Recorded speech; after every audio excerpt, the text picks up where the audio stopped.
even though it may look like it's just thrown together, I really think about every placement of every piece. These pieces of fabric that I've stitched on, these three, obviously I thought about them because I painted little backgrounds for them, but even the colors, as I go along, I start with a general plan, and then I add to it as I go, and I have to have some flexibility in order to make it work and change. Sometimes things emerge the way I like them, and other times I have to keep working on it. This one I actually just completed yesterday, and the last bit was this blue down here and that blue up here, over there, because the composition wasn't complete until I did that. So I can imagine in my fantasies that Miro did a similar thing. Is he's working on this, he's got a drawing going on. A lot of his work actually was very sexual. So look at these line drawings of his as very provocative and very sexual as well. So he's doing that. Obviously, this must have come along in a process, not all at once in his head. There's another chapter in here of constructions. So that's a similar idea, constructions. He has wood panels, and he's stapled something here. This one,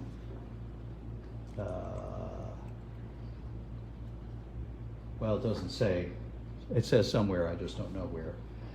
But there's something stapled on here, something added. Some of his collages, he added random things like feathers and string and things like that in addition to that. So these are some drawings. Certainly must be some more. Yeah, here we go. Some more constructions here. More constructions. So he must have thought about it. I think this is really intriguing. Now I know that not everybody does. It's certainly a matter of personal choice. But I think that it works, and I think that it's not, when people will say, when we're at the museum doing tours, and I've never really heard someone say directly, but you hear things like, my 5-year-old could do that. Well, yeah, maybe not. So another nod, then we'll move on. We'll come back to Miro at the end here. Another nod to the Bauhaus and mid-20th century in Europe. At the Bauhaus in Germany, Paul Klee was one of the artists. There were a few there, Kandinsky, who I'm a huge fan of, and Paul Klee. He also did paintings that had some drawings on them. And his drawings, let me go look at this and see, it's a lithograph, before I call everything a painting. So it's a lithograph. But his lines, again, they're not like Da Vinci's lines. They're not super smooth. They're a little more sketchy like, but still interesting. Part of the texture of his work. This one here is an oil transfer drawing in watercolor, and on paper, on cardboard. So paper, cardboard in the back. So just a little nod to the Bauhaus. I also have recently experienced a couple of years ago, David Hockney had an exhibit up at the De Young Museum in San Francisco. It was really fantastic. And the thing that intrigued me again was he's not, and this is not to say that I don't think that Da Vinci and Michelangelo the work is beautiful, because it absolutely is. But here's stuff that breaks away from that. That's a lot looser. Hockney plays with perspective a lot. He has some strong feelings about it. And so here we have 6 canvases and painting. So the other thing is when I went to this exhibit, I was doing artwork on my iPad, and so was David Hockney. And so the iPad necessarily, because you're supposed to be painting with your finger, and I'm going to guess that he probably was. They call these paintings, which kind of bugged me, because they're not paintings, goddammit. They are drawings on the iPad with color, and still his lines are somewhat loose. Let me skip to here, where these drawings that he did of a series of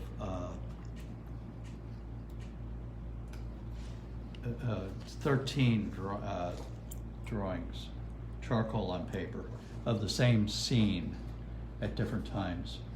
The arrival of spring in 23. So he went out to the same spot, it's in England, and did these series of drawings. Again, some of it's organized, some of it not so much. I love this series of photos because it gives you a chance to see him at work, actually, as he's drawing. David Hockney has been doing artwork for decades and decades, and nonstop. And I guess full time. I pulled out some of my own stuff that was in sketchbooks. These things are things I did and never did anything else with necessarily. So this is a colored pencil drawing, a random series of drawings, and another one, a drawing, got a little flame going on in there. I forget now what was on my mind the day I did this drawing. This is something I'm looking for this. I found this drawing that I did one day with my friend Teresa, saved the page with a card that Teresa made, a watercolor Teresa made. We would go out occasionally to a park or a public space and sketch for an afternoon on a Saturday typically, and this is one of those drawings. I always thought it was pretty cool. I like it.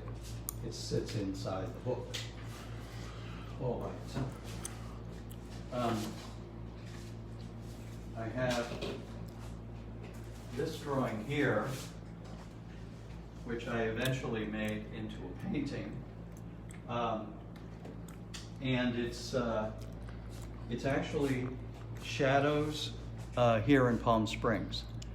Now I forget now which direction I was looking, probably looking to the west from here. And it was a morning when I would capture these drawings. And this eventually did make it its way this made its way into a painting.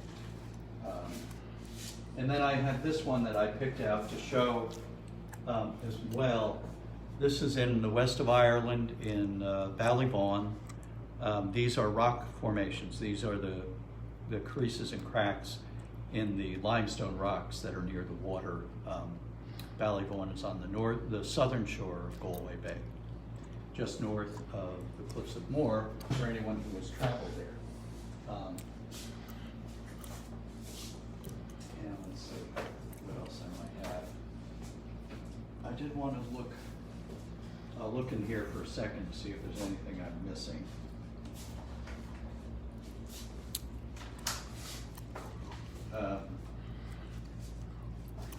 We can take a quick look at that one. That is out of my head, I think. Not something I ever saw, but something I'm sure I remember. I have a couple of pieces over here. I took this, pulled this one out because it was, also I think this is something out of my head that I did with charcoal and just a charcoal pencil, I think, playing around. And when you're doing that kind of work, it has to be loose. And so I tend to be someone who doesn't like it too loose in terms of my material. I don't like working with chalks or pastels. As I know some people love to, and there's some beautiful things, but it's not for me. So I prefer things like this. That was just a quick little scribble that I did a couple of weeks ago with colored pencils. I can still get similar effect, but it's cleaner. I don't have to get as messy. And then this, just more of those rock ideas